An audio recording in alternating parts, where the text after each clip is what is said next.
사도신경으로 우리의 신앙을 고백합니다. 전능하사 천지를 만드신 하나님 아버지를 내가 믿사오며 그 외아들 우리 주 예수 그리스도를 믿사오니 이는 성령으로 잉태하사 동정녀 마리아에게 나시고 본디오 빌라도에게 고난을 받으사 십자가에 못 박혀 죽으시고 장사한 지 사흘 만에 죽은 자 가운데서 다시 살아나시며 하늘에 오르사 전능하신 하나님 우편에 앉아 계시다가 저희로서 산 자와 죽은 자를 심판하러 오시리라. 성령을 믿사오며 거룩한 공예와 성도가 서로 교통하는 것과 죄를 사하여 주시는 것과 몸이 다시 사는 것과 영원히 사는 것을 믿사옵나이다. 아멘.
할렐루야. 오늘은 천국을 소망하는 지혜로운 사람, 천국을 소망하는 지혜로운 사람이라는 제목으로 하나님의 말씀 함께 나누도록 하겠습니다.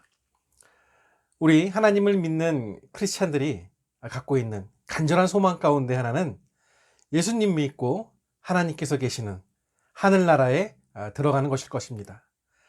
우리는 그곳을 천국이라고 부릅니다. 요한복음 3장 16절에는 누구든지 예수님을 믿으면 천국에서 영원히 살아갈 생명을 얻게 된다고 약속까지 해주고 계십니다. 하나님이 이처럼 사랑하사 독생자를 주셨으니 이는 저를 믿는 자마다 멸망치 않고 영생을 얻게 하려 하심이니라. 아멘. 약속의 말씀이죠. 저와 여러분, 그리고 예수 그리스도를 믿는 모든 사람들은 믿음으로 영생을 얻게 되었고, 장차 천국에 들어가서 그 영생을 누리게 된다는 그런 말씀입니다. 그런데 중요한 것은 예수님을 믿는다고 다 영생을 얻어 천국에 들어가는 것은 아니라는 겁니다. 예수님을 어떤 분으로 믿느냐는 것이 중요한데요. 예수님을 단순히 하나님의 말씀을 전하는 예언자 정도로 믿어서는 구원에 이를 수 없습니다. 예수님을 선한 삶을 사셨던 그런 어떤 스승 정도로 믿는 사람은 하나님이 주시는 영생을 얻을 수 없습니다. 예수님은 우리를 죄에서 구원하신 그리스도시요 살아계신 하나님의 아들이심, 즉 그의 신분을 믿어야 영생을 얻어 천국에 들어갈 수 있는 것입니다.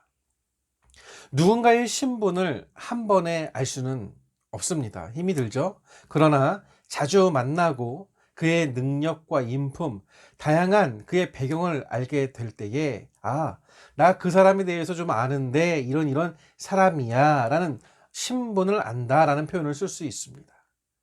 예수님도 우리가 그렇게 알아가야 합니다. 자주 만나야 한다는 것이죠. 말씀으로, 기도로, 삶에서 자주 관심을 가져야 합니다. 그렇게 예수님을 알아가는 과정이 있어야 깨닫게 되는 것이 있는데, 이 세상을 만드시고 나를 새롭게 만드신 주인이 누구신지 이런 알아가는 과정, 그 과정을 통해야만 깨닫게 된다는 것입니다.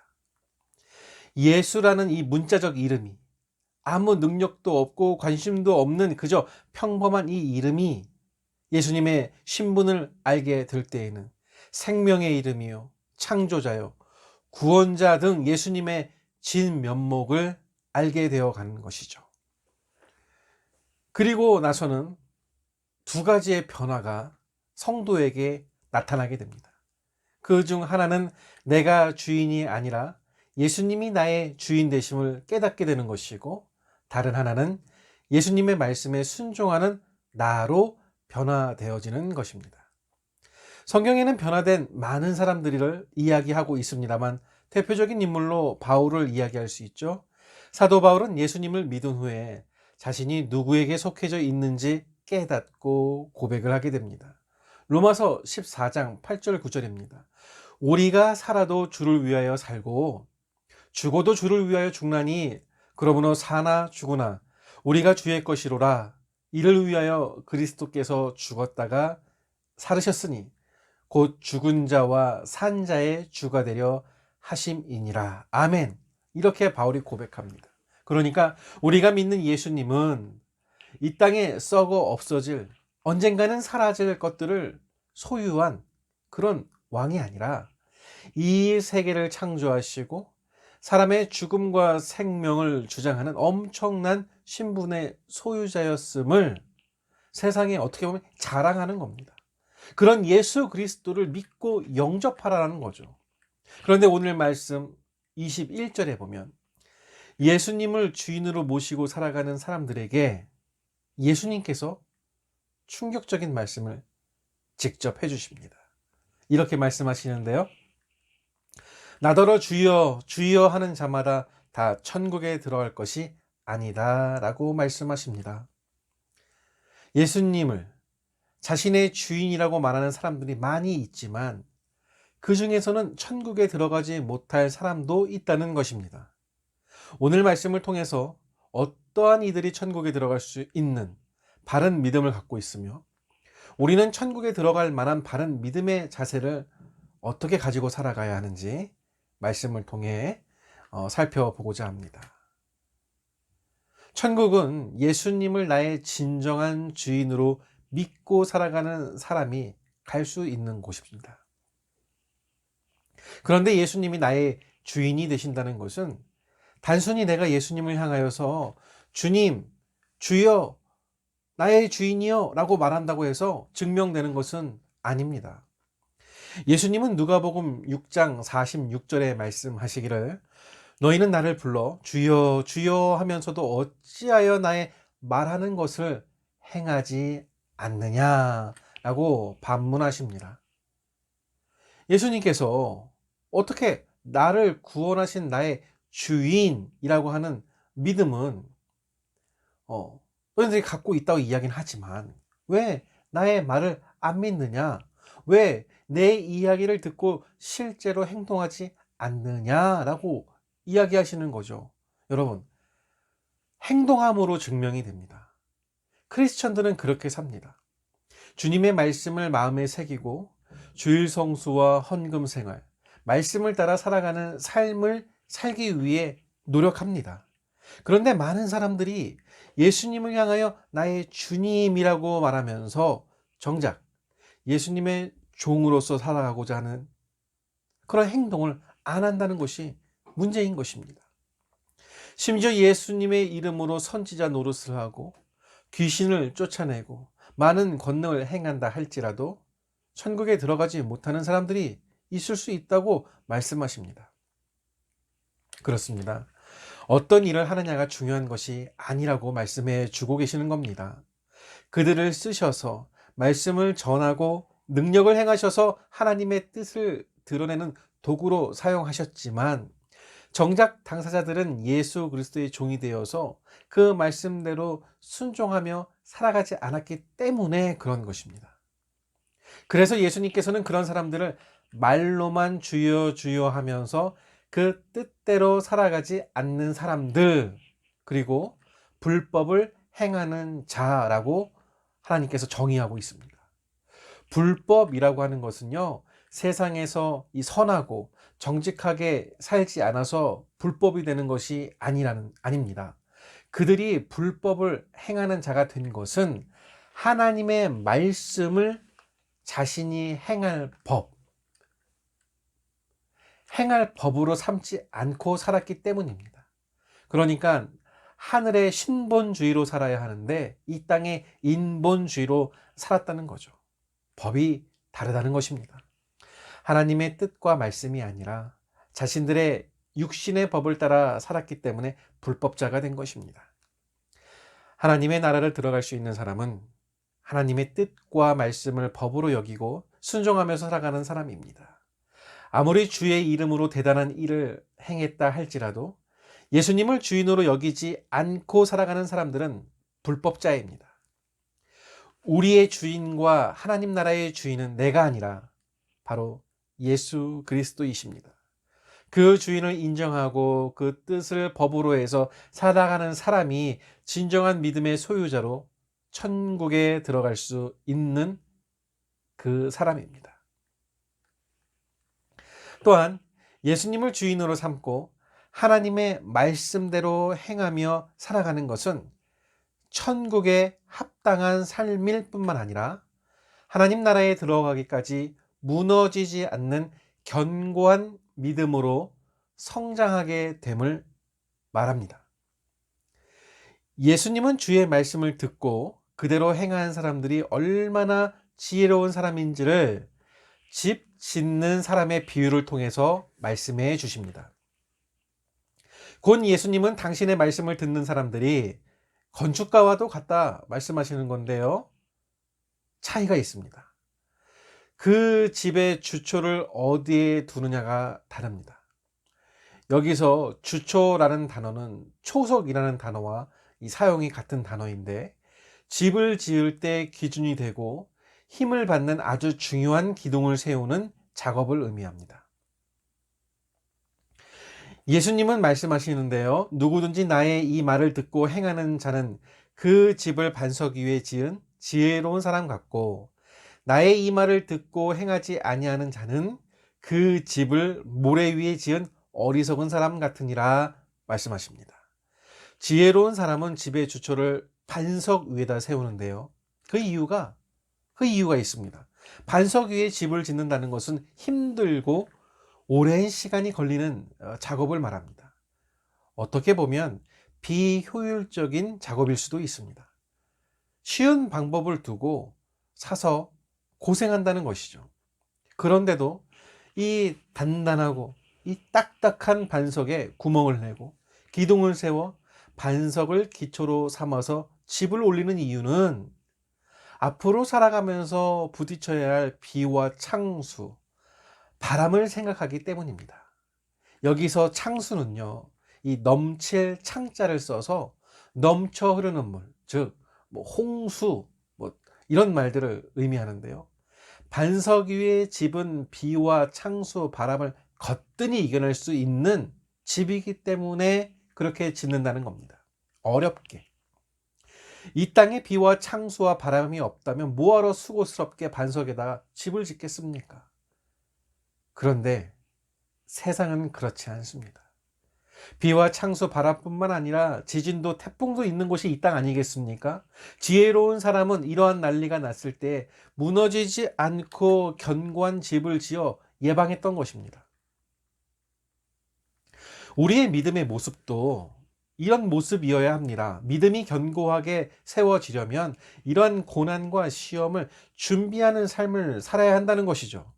왜냐하면 악함은 늘 우리를 죄로 끌고 가려고 하기 때문입니다. 하나님의 나라를 무너뜨리려는 도전과 시험들이 항상 있기 때문입니다.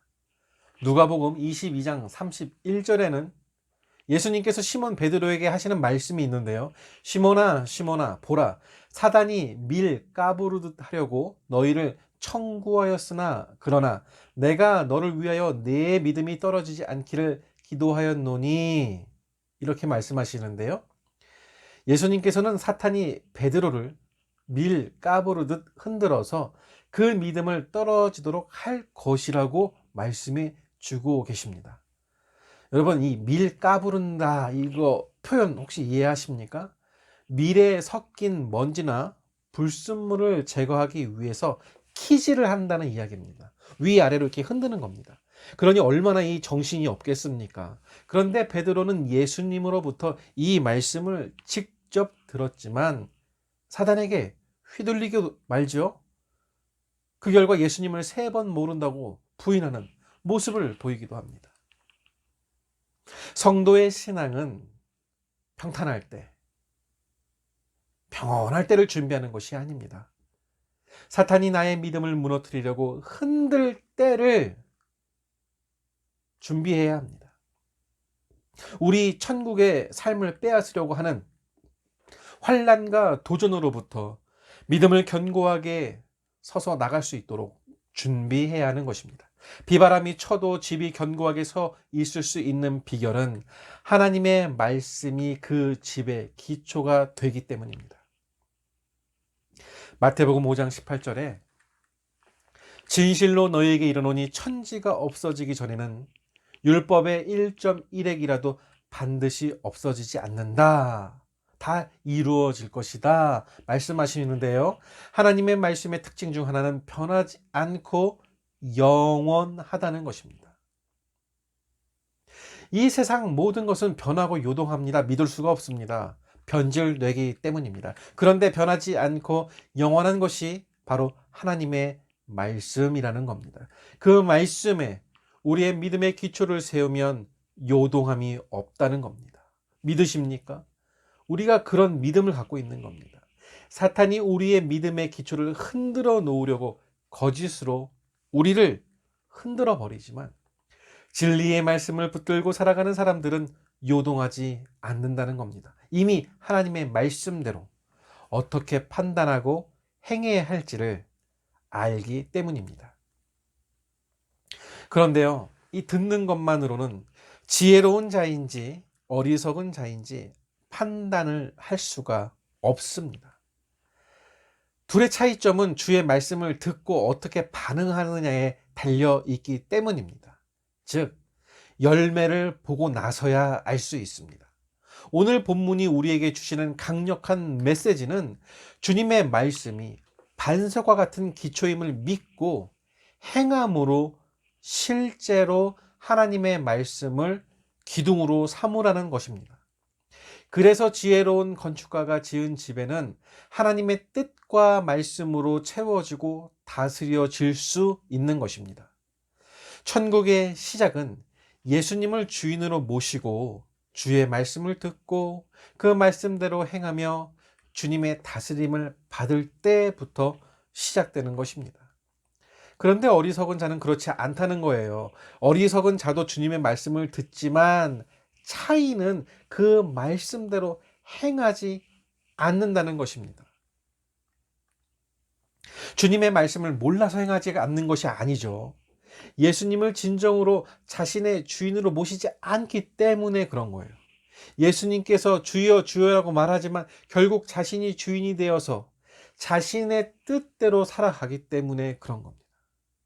그런 면으로 볼 때 하나님께서 우리에게 비와 창수와 바람을 주시는 것은 분명히 하나님이 주시는 은혜입니다.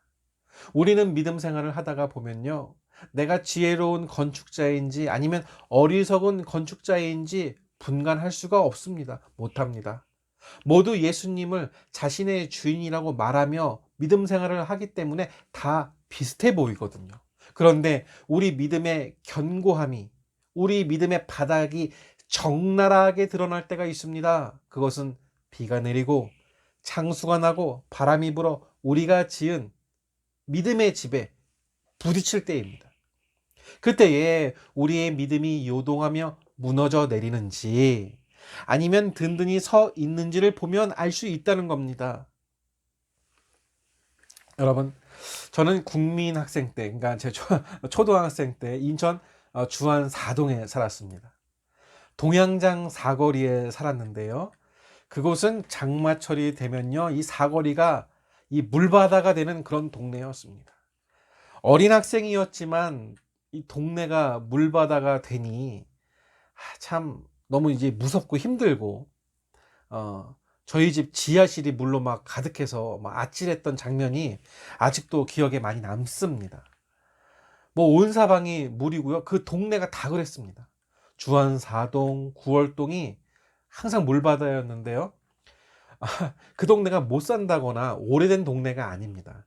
요새 말로 하면 거의 뭐 신도시 그런 도시였던 거예요.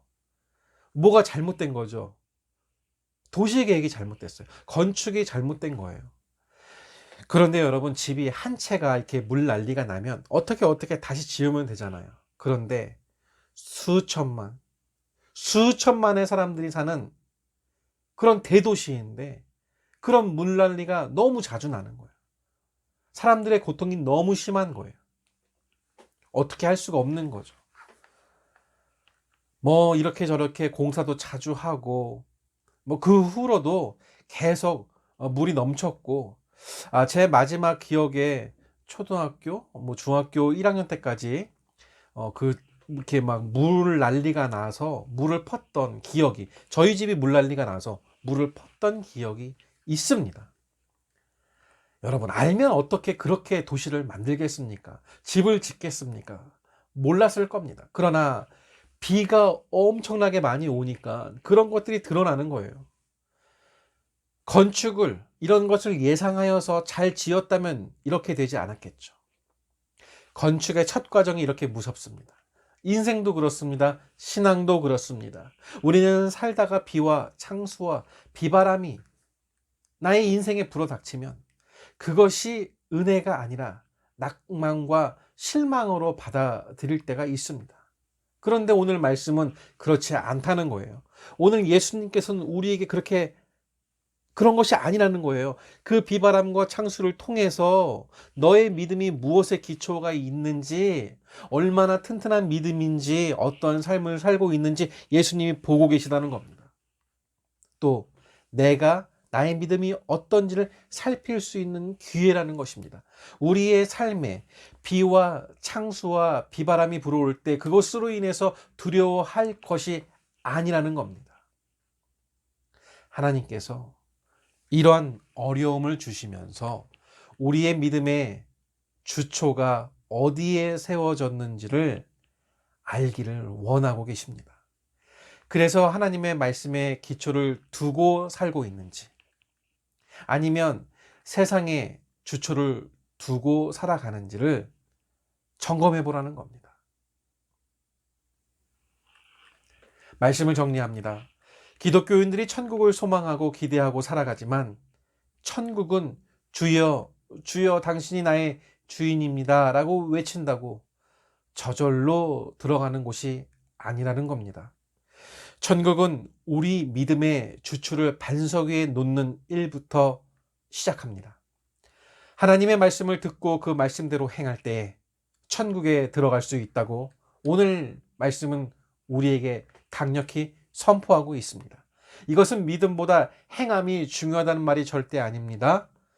예수님을 나를 구원하신 진정한 주인으로 섬기며 나는 그의 종된 자로 살아가느냐 아니냐의 문제라는 것입니다.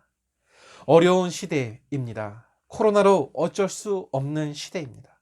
그래도 주일 성수, 하나님이 기뻐하시는 헌금 생활, 전도 생활 우리가 해야 한다는 겁니다. 어렵지만 해야 합니다. 어려운 시대를 이겨내야 합니다. 방법이 있습니다. 함께하면 덜 힘이 듭니다. 할 수 있습니다. 그래서 우리 바라본 교회를 하나님께서 만나게 해주신 겁니다. 우리가 주의 말씀에 순종해서 행함으로 우리의 믿음을 반석 위에 세우게 되면 이제부터 우리의 믿음의 여정을 주인 되신 주님께서 받쳐주시고 이끌어주시고 책임져 주십니다. 바라본 교회의 새 성전 하나님이 주셨습니다. 그러나 우리가 가꾸어야 합니다. 우리가 전도해서 채워야 합니다. 우리가 꾸며야 합니다. 하나님께 드리는 예배가 어떻게 초라하냐라고 말할 수는 없지만 이왕이면 좋은 성구로 좋은 모습으로 하나님을 찬양하는 것이 더 좋을 것입니다. 이 일에 우리가 같이 관심을 가져야 합니다. 그럴 때 우리의 삶 속에서 주의 뜻이 드러나며 시험과 환난을 이기는 말씀의 능력이 나타나게 될 줄 믿습니다. 이것이 천국으로 나아가는 순례자의 합법적인 천국 입성의 길이자 하늘에 계신 아버지의 뜻임을 꼭 기억하셔서 우리 모두가 낙오자 없이 의의 최후 승리를 얻는 믿음의 동지 또 신앙의 동지가 되기를 이 시간 주님의 이름으로 축복드립니다. 기도하겠습니다. 하나님, 오늘 말씀을 통하여 믿음의 반석 위에 우리의 삶과 신앙이 세워져야 함을 알게 됩니다. 하나님께서 기뻐하시고 천국 백성이 될 수 있는 사람은 예수님의 말씀을 믿고 집을 반석 위에 지은 사람이라고 하셨사오니 오늘 우리에게 그 예수 중심 믿음을 주시옵소서. 주님, 넘어져 낙심하는 자 있습니다. 몸이 건강치 못하여 아픈 자 있습니다. 세상 모진 풍파에 눈물 흘리는 자 있습니다. 간절히 기도드리오니 예수님의 십자가로 다시 일어설 수 있는 용기와 깨달음을 주시옵소서. 주의 말씀이면 모든 것이 가능하리라 믿습니다. 인생의 성공도, 자녀의 학업도, 자녀의 성장도, 건강도, 우리의 건강도 책임져 주시리라 믿습니다. 주님, 우리의 모든 근심, 걱정을 주께 맡기오니 받아주시고 우리를 주의 선한 곳으로 이끌어 주시옵소서. 또한 이 시간 우리의 마음에 감동 주셔서 11조의 마음, 감사의 마음, 작정 헌금의 마음 주심에 이렇게 헌금 올려드리오니 받아주시옵고 하나님의 사역과 교회의 사역에 잘 사용되어지고 특히 우리 바라봄 교회 새로 얻은 삼가동 성전 아버지 잘 준비할 수 있도록 이 물질을 받아주시옵소서. 드린 손길 위에 주님의 축복을 허락하여 주시기를 간절히 바라오며 이제는 우리 구주 예수 그리스도의 은혜와 하나님 아버지의 무한하신 사랑과 성령 하나님의 성령 감화 감동 교통하심이 오직 주의 말씀이 나를 이끄시고 나를 책임지심을 믿는 사랑하는 우리 모든 성도들 머리 위에 이제로부터 영원토록 주의 은혜가 함께 있을지어다. 아멘.